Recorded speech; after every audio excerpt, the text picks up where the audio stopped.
La for, hit for none. All the time. La for, hit for none.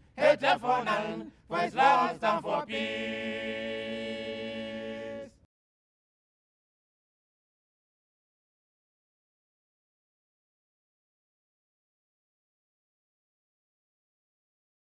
Assalamu alaikum and welcome to yet another beautiful show, the Inspirational African Show. This is the show that brings you stories of great Africans, great minds to inspire each and every one of our viewers. On today's show, we have another beautiful, well-experienced, seasoned, inspirational Africans. Before we delve into the program, let's take a look at who this guest is. Our respected guest today on Inspirational Africans is Dembah Kandeh, a Deputy Chief of Party and Country Director at Freedom House Incorporated. As he was doing Bachelor of Science, Political Science and English Language from the University of the Gambia. Alongside, he was also teaching at Nusrat Senior Secondary School. Mr. Kandeh in the year 2014 traveled abroad to follow Master of Arts in Journalism, Media and Globalization, which he successfully completed in June 2016. And that was not it. For the quest of knowledge, he participated purposely to enhance his skills in the field of digital research method for advocacy and digital humanities. Our honorable guest has served at a number of positions like Marketing Communication Officer at Fashion Production Company, Amsterdam, Communication Manager at Center for Policy, Research and Studies in Gambia. He has also lent a hand as a lecturer in journalism and digital media at University of the Gambia. Mr. Kandeh has been in the service of promoting rights and justice in the Gambia under Freedom House Incorporated, and now he sits as the Deputy Chief of Party and Country Director at Freedom House Incorporated. We are very much honored to have him with us today on Inspirational Africans. Welcome to the show. We start off with this question. Your profile is indeed rich and inspirational. You've done a lot of courses, a lot of programs, and we want to start off by asking what must have motivated you to pick up a career in journalism. And of course, not only journalism, but pushing for rights, freedoms, of people the world over, especially your native country, the Gambia. Thank you very much, and I'm happy to be selected for this program. I am inspired to work as a journalist because I grew up in the Gambia at a time of a very difficult moment for the media. I'm relatively young. I did not know a lot about the Gambia under Jawara, that's our first president. But the stories I've had were great stories, very inspirational stories of how the Gambia was a model for democracy in sub-Saharan Africa, especially in the 60s, 70s, 80s, and even early 90s. However, growing up in the late 90s, early 2000, under a dictatorship, essentially, and a very authoritarian rule in the Gambia, violation of fundamental human rights, particularly the rights of journalists, the rights of the population, I felt the need to be able to serve, to contribute to building my society, contribute to building my country. And that really motivated me. As soon as I finished high school, I started working in a local newspaper as an intern. And as quickly as 3 months later, I was offered a position. I rose through the ranks to the level of an editor in a span of 3 to 4 years, during which I completed my first degree at the University of the Gambia. Great. And that is a really good reason to get inspired to pursue a career, to do what you can to make sure people enjoy their rights, people, stay informed authoritatively and, of course, accurately. You've also attended different, forums. You've done a lot of training here and there, digital media, online, because it's now difficult for people to kind of take the chaff from the grain or the grain from the chaff, because you have a lot of online, outlets, media outlets, news outlets or whatever you want to call it. How are these trainings, these conferences that you're doing or attending, or the trainings that you're doing for different people, locally and internationally, actually contributing to filtering, the chaff from the grain, for the public to have the accurate news? That's really an important question. If you look around, the evolution of information sharing has always been a bit faster than the regulatory framework. If you go back in history, the telegraph, when the telegraph came out, newspapers were like, oh, that was the death of newspapers. Radio started, and people thought, okay, this is the best form of communication. And people started wondering what's going to happen to other forms of media. And then television came. People started saying, oh, this is the end of radio.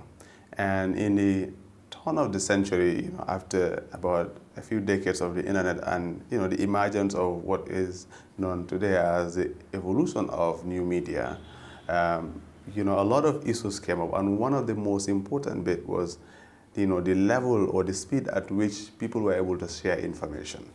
And just the coinage of the term, the information age. Of course, with the information age comes a lot of challenges. And one of the most important or difficult challenges that we face in this era is, like you said, how do we identify what is right, true, or truthful information? There's so much information out there. A lot of wherever you turn on the internet, there's a lot of things that you can come across. However, the elections of Obama in 2008 in the U.S., later political events in sub-Saharan Africa, we saw in 2017, in Kenya, in 2016, Donald Trump's election, and other parts of sub-Saharan Africa, the interaction of technology, politics, and other social aspects of human living expose the inherent dangers of the lack of, pure and pristine information shared across the world, shared across different platforms. So, in a way, that's an important component of our work. And I'm bringing this back home in the Gambia. You're very much aware of what happened in 2017 after the election in 2026. Jammeh left the country, and we have a new administration. Since then, there have been a lot of media outlets, a lot of content online. However, the challenge that we have is our journalists sometimes are playing catch-up in terms of the evolution of the technology, but also the speed at which we can share information. And as a result of this, it becomes very, very important for all of us individually to contribute to making sure that society is availed with all of the relevant information and at the right time and by the right sources. And that's why, for me, studying information, media, and technology was an essential component of my personal contribution to building my country. Sure. And you do a lot of things. We want to now move on to know exactly what Freedom House does as second in command, as far as the Gambia chapter is concerned. You work as the deputy chief at Freedom House, Gambia. What is your mission? What do you do? How do you impact societies, local, coming to regional, probably national level? And what actually is the mission that warranted you to, because you could have worked different places and do a lot of other things, but it's like you're still into freedom. Maybe freedom as a word is ingrained in your... so you're always into freedom. Yes. Can you enlighten us? Yes. So Freedom House is an international NGO with its headquarters in Washington, D.C. It's an American organization. Our mission is to, expand freedom and defend human rights globally. And that's exactly what we do in the Gambia. Our work precisely in the Gambia is relatively new. We started in 2021 to open an office, but we had hard work in the Gambia long before, doing a lot of research on internet freedom, like I said earlier, in terms of the new age of information. We've also worked around media freedom, understanding how much the media is free and how much the Gambia is free and open as a democratic country. But in 2021, under the funding of the U.S. government through USAID, we opened a 5-year program called Promoting Rights and Justice. The program has two major objectives. Objective 1 is to strengthen justice sector institutions. And Objective 2, which is led by Freedom House, is to strengthen civil society and the media. As you may know, in a democracy, government institutions are supposed to be well-functioning, and part of their work would be to consult with society and create an environment where everybody is involved in the policy making, in the implementation of policies that have been made that are reflective of the wishes and aspirations of the people. However, in many emerging democracies, the challenge is often that civil society and the media is always left behind. And so in the Gambia, and that's where we work here to help civil society and the media to play to a level where they can contribute to policy changes, policy reforms since the change in 2017 in terms of legal reforms, in terms of transitional justice, in terms of media reforms to ensure that the Gambia becomes the model democracy that it used to be in the 80s, 90s, and so on and so forth. That's understood. And we're still going to be on the human rights. Yeah. You've done tremendous work.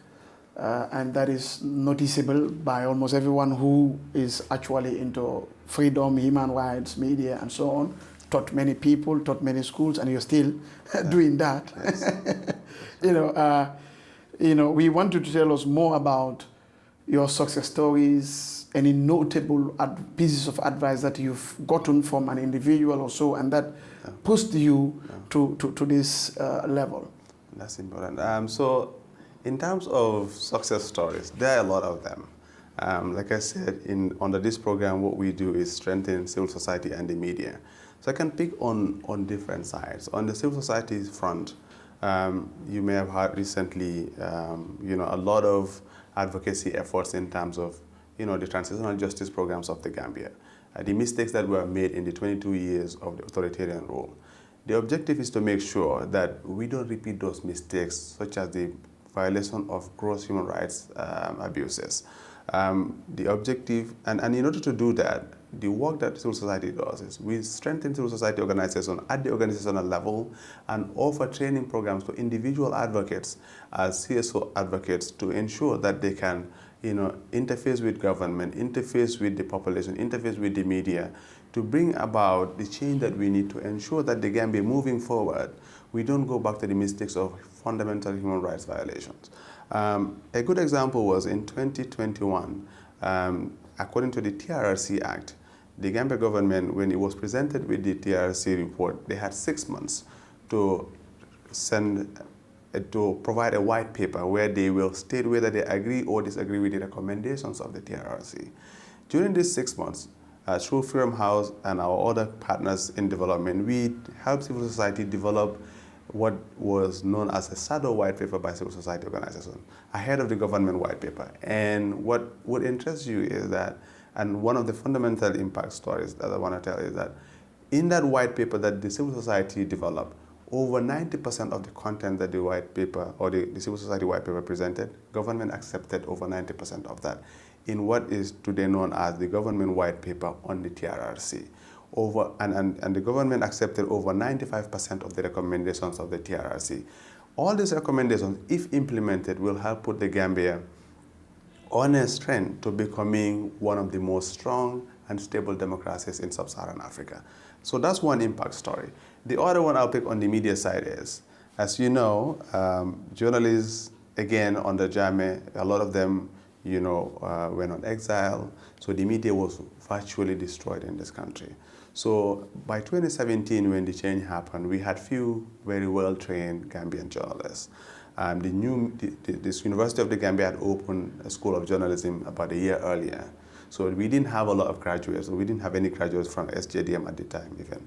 So from 2021, we've put together a curriculum, an investigative journalism curriculum, and we've worked with a local media outlet here in the Gambia and published at least 10 stories in 2022 and 2023 that are impactful. And one of those stories was about fundamental human rights in the areas of sexual and gender-based violence. There was this perpetrator who was going around, targeting young girls in the tourism development area. And through our reporting, the journalists were able to unearth how his case in the judiciary of the Gambia had, enabled him to sort of continue to do this kind of human rights violation. But through the investigative journalism work that we did, his case came to the forefront, and advocates, again, from the civil society part, and indeed from the government of the Gambia, were able to pick up some of those pieces and put an autocorrect to that and make sure that, moving on, our young girls were protected, especially those in the TDA. A lot of other stories like that. We had a case where, this was a case at the Gambia College where an administrator / a lecturer was using his position to abuse students. Through the reporting of those journalists that we trained under our fellowship, we published that story, and eventually the police picked on this case, prosecuted this guy, and he was sentenced, and he's now serving his sentence in court. So all of these are impactful stories that you realize help the Gambia become a better society, help the Gambia correct some of the mistakes that we make in the process of building a democracy. Meaning, basically, you creating a safe haven for people to live their dignified lives, based on what they believe, what they think, and so on. At the same time, safeguarding the ethos of society, because protecting our girls is part of what our tradition also wants, and that's part of what our religion does. Exactly. So it's more or less a religious job as well. So it's like you are winning on the two fronts, worldly and of course spiritually. Indeed. And we move next to technology. It has become a change maker in a lot of areas, and we want to know how technology is actually affecting the media fraternity, the journalism fraternity, especially in the Gambia, technology. Yeah. So from 2017, I said this earlier on, we've had the space opened up. Including your outreach, your advocacy. Yeah. Yes. So through the opening up of the space, a lot of media outlets opened. So for instance, before 2017, you could count the number of television stations in the Gambia. Today, if we go beyond mainstream media, if you include online media, I don't know how many television stations we have. Sure. And that is a positive thing, but at the same time, it's also a challenge that we need to manage. But it's a positive thing likely because it brings everybody together in society in terms of the level of access to information. And that's critical in terms of building a more formidable society, a more informed and a very engaged and participatory society, especially in a democratic space. So that's one thing. The other bit is in terms of socioeconomic living. If you look at the economy of the Gambia from let's say 2015, 2016 to date, the technology sector has been one of the single most consistent rising contributor to our GDP. So it's an important component of life. There is no component of our lives today that doesn't include technology. Whether you are in bed texting with your family and friends on all the kind of social media platforms that you are, or you just want to buy something online, or you want to wake up and figure out what's happening around you, technology is an integral part of our daily lives. So in the Gambia, that and elsewhere around the world, it's an important component that we need to harness as we move on into the 21st century. And one of the most impactful stories I want to tell about this in terms of advocacy is the level of engagement and the level of reach that you can achieve without going through the hassle of, let's say, traditional media. In the olden days, for you to reach, let's say, 30,000 people or 100,000 people, you'll have to figure out which radio station to go to, which television channel to go to. But today with new media, you can do all of that, with the clicks of certain buttons. And you can literally target individuals and speak to them as though you were sitting next to them and having a conversation. This was not possible vis-a-vis before technology. And so this also helps you have a personalized conversation, either it's in politics or social life, or even in our messaging as individuals who try to build a better society, whether that's in the front as spiritual people in the religious frame or in the non-religious world of advocacy. Yes. Is there any single piece of advice that you got from a mentor, a teacher, or somebody that really pushed you to this, level as a great contributor to positively to society's development in terms of information, human rights, democracy, and whatnot. Humanitarian work, which I equally know of. So is there any single advice that actually propelled you, and our viewers want to know? Yes, as you may know, I come from Nusrat Senior Secondary School, and I had the rare privilege of not just going to school, Nusrat as high school, but also having the opportunity to come back and serve in Nusrat as well, and under the tutelage of Principal Kamo Espoja. I spent about 2-3 years at Nusrat, and I would say those are one of the most formative years of my life.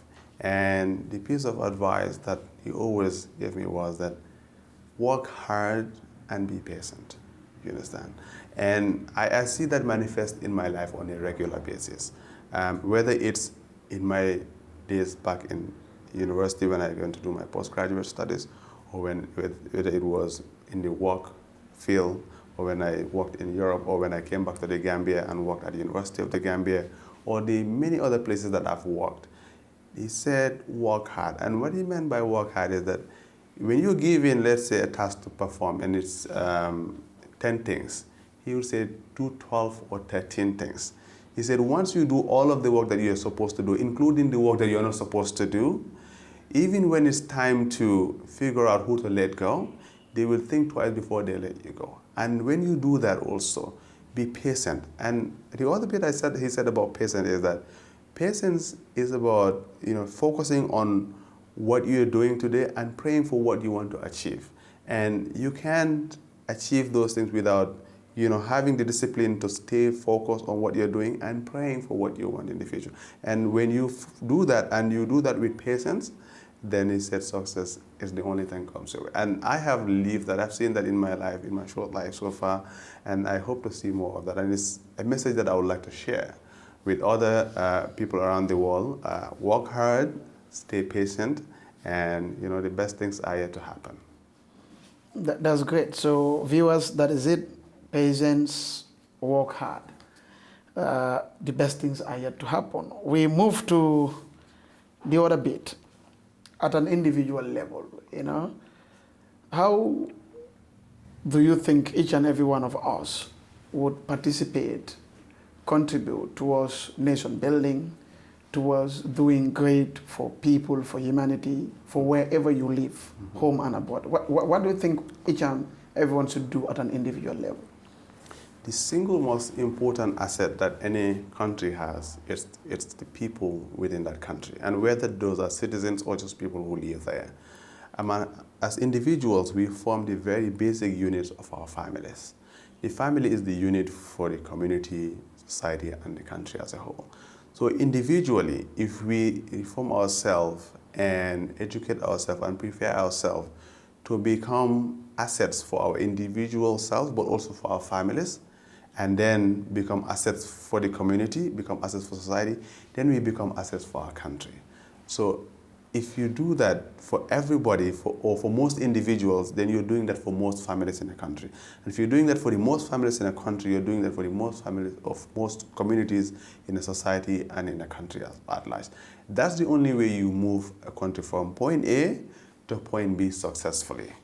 Other interventions can make things happen, but the chances of sustaining it over time are much, much harder. So individuals and different values, individual human values, respect for fundamental human rights, freedom, mutual respect for each other. These are really fundamental things that as individuals we can learn and practice and live them on our daily lives, whether it's in your personal space, in your family space, or in the community that you work and serve in. And that way, you help to build a society, you help to build a country, because then you're not a liability for your country. And if you're not a liability, you become an asset for your country, then you're contributing. And whether that is actively or passively, you're contributing to that country. Because if the government is not spending, for instance, money on you to be fed in prison, then you're contributing one way or the other by even providing good pieces of advice, speaking to people on the streets, and inspiring people, and so on and so on. Those are the list. The rest of it is about working hard, building your country, building your community, building your family. Those are fundamental things that each one of us can and should do to build a better country, build a better Gambia for everyone. Basically, building a better country begins with all of us, from the family, going up and so on, actively or passively. Indeed. Even the little pieces of information or advice that you give to people in the street and so on, positively, helps build a good country, and that's the sustainable aspect of it. Absolutely. Viewers, that's all time has given us today on this show. We're grateful to have the big fish on the show. Thank you. Thank you. Bye-bye until we come your way next time. Thank you. La for, hit for none, Alata, la for, hit for none,